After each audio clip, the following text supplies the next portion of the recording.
I stopped using orchid soil and saved my dying orchid in just 30 days. The results genuinely surprised me, and I want to show you exactly what happened step by step. For years, I followed the standard advice that everyone gives about orchid care. I bought the expensive bark mix from the garden center. I repotted every single spring like clockwork. But my orchids kept losing roots, and the leaves looked worse every single season no matter what I tried. I blamed myself for months. I thought I was watering wrong or not giving enough light to the plant. I tried changing my watering schedule. I moved them to different windows. Nothing ever helped. But the truth I eventually discovered is that the problem was never me. It was the bark itself. Standard orchid bark breaks down much faster than most people realize or are told about. Within just a few months, it starts turning into fine dust that holds water like a sponge. Root rot begins below the surface, where you cannot see it happening until it is too late. The bark particles get smaller and smaller as they decompose. They pack tighter and tighter over time, and your poor orchid roots slowly suffocate in soggy, airless conditions without any warning signs on top. I personally lost 3 beautiful phalaenopsis orchids before I finally figured out what was really going on. The bark on top looked perfectly fine when I checked it, but underneath it was decomposing into thick mud. That is when I made the switch to something completely different, and it changed everything. I threw away the bark and replaced it with a simple mix of coarse perlite and horticultural charcoal. The difference in the plant was immediate. I could see roots responding within the very first week. Airflow is absolutely everything for healthy orchid roots, and most people never consider this. Orchids are epiphytes by nature.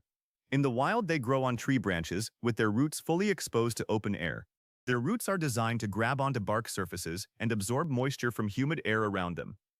Packing their delicate roots into dense decomposing bark goes against millions of years of evolution. Coarse perlite creates permanent air pockets in the pot that never collapse or compress over time. Water flows straight through the perlite instead of pooling around the roots and drowning them. The orchid roots can finally breathe and get oxygen while still receiving the moisture they need to thrive. Horticultural charcoal absorbs impurities and toxins and actively prevents bacterial rot problems. It also adds trace minerals and micronutrients to the root zone that bark completely lacks over time. Your orchid gets a much cleaner, healthier growing environment with this mix than any bark can provide. The very first week after switching, I saw something I had not seen in months of trying everything. The roots started turning from dark brown back to bright green. That is active photosynthesis happening right in the roots. Orchid roots contain chlorophyll and can photosynthesize. Green roots mean a healthy, functioning plant. By week 2, tiny new root tips began emerging from the base of the plant, where nothing had grown in months. Small, bright green points pushing their way out into the fresh perlite. I had not seen new roots in over 6 months. Week 3 brought the very first new leaf. It emerged from the center crown smaller than a fingernail, but it was perfectly formed and healthy green, and the old yellowing leaves started firming up and greening again. At 30 days, the plant had more than doubled its healthy root mass compared to when I started. 3 new leaves were actively growing, and the older struggling leaves had regained their deep green healthy color. The old bark method cost me 3 good orchids and years of frustration and heartbreak over lost plants. The switch to perlite and charcoal cost me less than $10 total from any garden center or online store. Here is exactly what you need to do to save your own struggling orchid starting right now. Get 1 part coarse perlite and 1 part horticultural charcoal. Mix them together dry in a large bucket. Soak the dry mix in clean water for about 1 full hour before you use it for repotting your orchid. This prevents dry pockets from forming in the pot that can wick moisture away from the delicate new roots. Repot your orchid into a clear plastic pot with plenty of drainage holes at the bottom and sides. Clear pots are essential because they let you monitor root health without ever disturbing the plant roots. Gently remove all the old bark from the roots. Be careful not to break the healthy roots during removal. Trim away any mushy black rotted roots with clean sterilized scissors before you put it in the new mix. Spray the remaining healthy roots with 3% hydrogen peroxide to kill any remaining rot bacteria.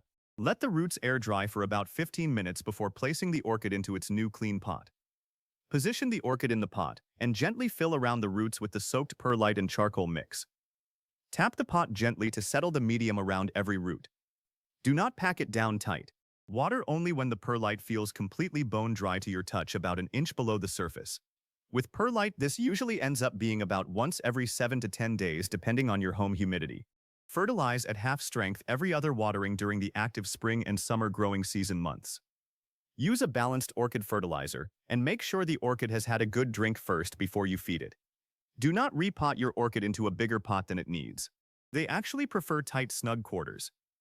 A snug pot means the roots fill the available space faster, and the medium dries evenly all the way through. When the pot is too big, the medium stays wet too long in the center, and that causes root rot problems again. If your orchid is already on its last legs, do not wait. Trim the dead roots and repot right away today.